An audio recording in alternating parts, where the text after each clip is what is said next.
बिस्मिल्लाहिर्रहमानिर्रहीम। आज मैं आप दोस्तों को बताऊंगा कि अगर गर्दन का रंग काला हो तो कैसे साफ़ करें उसको।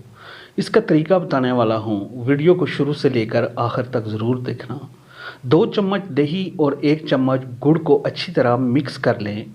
2 चम्मच अनार के जूस को 2 से 3 सेकंड्स के लिए हल्की आंच पर पका लें।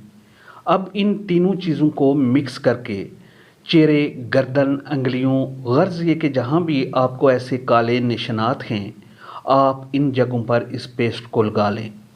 आधे घंटे तक इसको लगाएं और जिल्द पर मसाज करती रहें।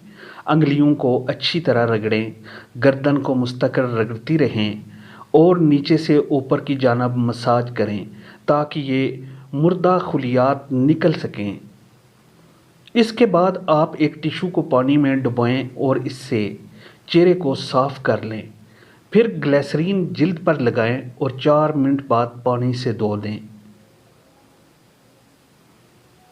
इंशाअल्लाह आपकी जो जगह भी काले स्पॉट पड़े हुए हैं वो इंशाअल्लाह ताला अल्लाह के करम से वाइट हो जाएंगे।